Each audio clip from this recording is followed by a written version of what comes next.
meron tayong tatalakayang loan app na sobrang kulit guys, text ng text, and SEC registered siya. At kung babasihan mo lang yung text niya, akala mo, ang galing-galing ng loan app na to. Mapapadownload ka dahil SEC registered po siya. Dapat natin pinag-uusapan guys ha. So yung pangalan ng loan app ay si Cash Mom. And sabi niya nagpapahiram daw siya ng malaking amount. And ito po yung icon niya. Sabi pa nga niya yung letter M na nasa Google Play Store. So okay ba siyang utangan? Pusin niyo na yung video na to. Keep watching.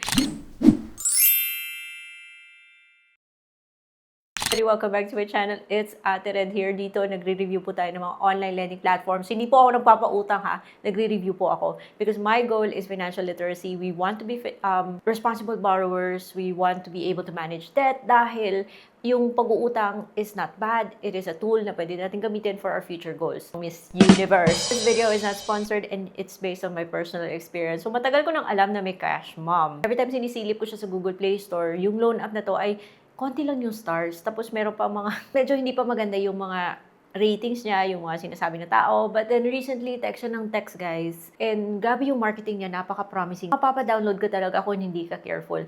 And marami na rin yung nagre-request na silipin ko daw tong si Cash Mom. Sinubukan ko siya at na-approve ako, guys. And well, I suggest na panoorin nyo yung video na to dahil kailangan nyo talaga siyang kilalanin. Yung loan app na to ay na-download ko pala sa Google Play Store. So, once again, bida-bida na naman yung aking Samsung na flip phone. Bibili ito sa Shopee on installment if bet nyo. Kaya meron tayong product sticker dyan. Okay siya because alam nyo guys, may mga OLA na ayaw na mag-approve, ayaw na mag-proceed kung old Android models. At nung dati, iba yung phone ko, napa-upgrade ako, buti na lang may Shopee. S-Pay later, Shopee S-Loan. So, ayun ha, personal experience ko talaga to ha. So, ito yung mga, for example, mga text nyo ganito, good day, qualified po kayo makapag-avail ng cash loan, search Cash Mom on Google Play Store. Ang logo namin ay letter M sa gitna. So, sinerch ko rin yun. At ito yung lumabas. Anytime, anywhere daw. Yung mga usual drama. At syempre, naka-display po yung kanyang registration. Chinek ko po dun sa SEC. Aba, andun siya ha. 3,000 pesos daw according to screenshots. And yung mga IDs na sinasabi niya dito sa listing site is National ID, SSS, Driver's License, UMID, PRC, Passport. Pero actually, marami siyang tinatanggap na IDs at nalaman ko during the application process, is it worth it na mag-apply sa loan app na to? Kaya nga, stick around, finish this video. Ito, bumungad, 1,000 to 20,000 daw yung pwedeng ipahiram. Huwag muna kayo dyang masilaw sa 190 days na sinasabi niyang maximum term ha. So yung pwede daw sa loan app na to is 20 to 65. So if you're 20 to 65, then you can click get credit now. Pagkatapos, hihingi po siya ng phone number and magpapadala po siya ng SMS. Kailangan mong mag-agree dyan sa privacy policy niya bago ka makapag-click ng login. At bago ka makapag-proceed, talagang pababasahin ka niya ng sobrang liit na privacy policy niya. Pero kung hindi ka na mag-agree dyan, hindi makakapag-proceed. So, overview po ng process is that personal information, contact, work information, valid ID po yung hinihingi niya. And then, i-click mo next, magbibigay ka ng mga personal information sa loan app na to. Now, here's the thing, guys. Hihingi po siya ng dalawang contact info. So, magbigay lang tayo ng heads up, baka kasi matawagan po. And then, email address and Facebook is optional. Hindi ko na binigay yung email address tsaka yung Facebook ko. Or bakit ko naman ibibigay yung Facebook ko, 'di ba? Kung optional, wag niyo nang ibigay. And doon naman sa work information, guys, alam niyo, kahit na sabihin yung housewife, business owner, whatnot, kahit na yun yung sabihin niyo, kailangan niyo pa rin mag-provide ng company name, telephone number, and your monthly income.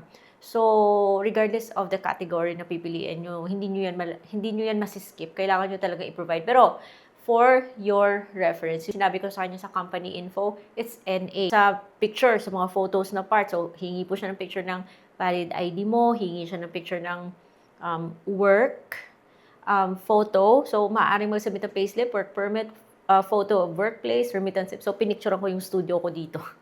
At yun yung sinamit ko sa kanya. Kasi, totoo naman workplace ko naman yan. Hindi naman ako nagsinungaling. So, selfie of your photo with your valid ID. And, yun, pinrovide ko.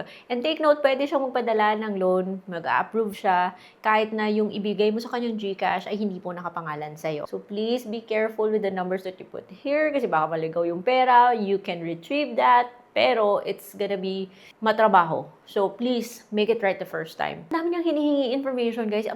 Imagine, hingi pa siya ng picture ng workplace mo, yung mga ganun, hingi pa siya ng company info, kahit na sabihin mong housewife ka. For what? Offer na 2,000 pesos.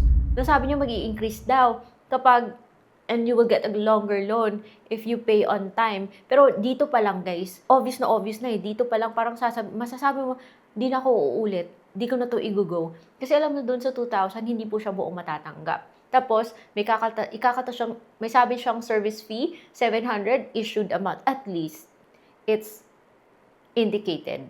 May interest na 70 pesos, wow ha. Eh di wow. 70 pesos pagkatapos kakaltas ng 700. Yung babayaran mo is 2,070. Dito pa lang, wag nyo nang ituloy. Kasi, ang sakit ng service fee, ikakaltas niya yun guys, hindi siya worth it. Pagkatapos 7 days lang siya, ba't ka naman magpapakapagod? Ba't ka naman magtitiis sa ganitong loan app? Ano, aasa ka na eventually maaabot mo yung 20,000 pesos? Huwag mo nang bigyan ng business yung ganitong mga klaseng loan app dahil hindi sila okay.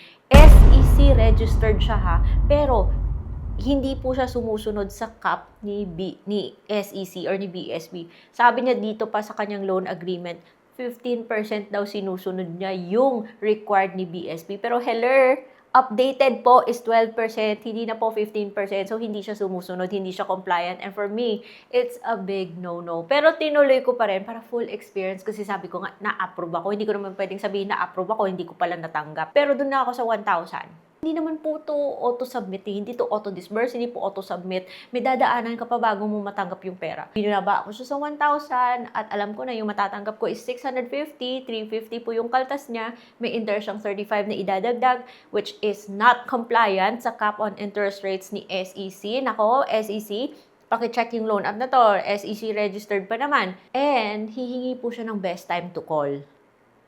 Tapos mag-a-agree ka sa terms niya. So, hindi siya auto-disburse. At naghintay ako siguro mga 30 minutes bago ko matanggap ng pera. May tumawag pero hindi ko nasagot.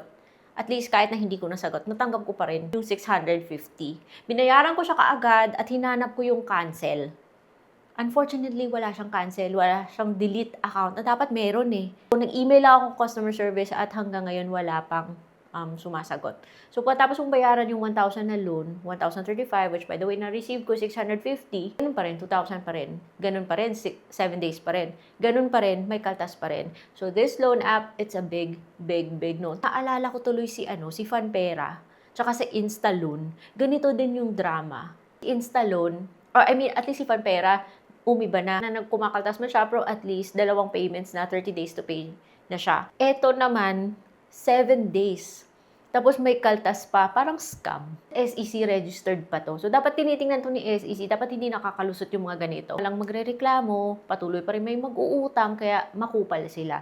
So, yung pinakamagandang gawin dito is iwasan po yung mga ganitong mga loan app. Well, at least that's based on my personal opinion. Kasi para sa akin, ayoko sa mga ganitong klase mga loan app. Niloloko tayo. Pero nasa inyo po yan. Desisyon nyo yan. But I hope ninapos nyo yung video na to so that may idea kayo. And that's it for today's video. I'll see you on my next vlog. Bye-bye!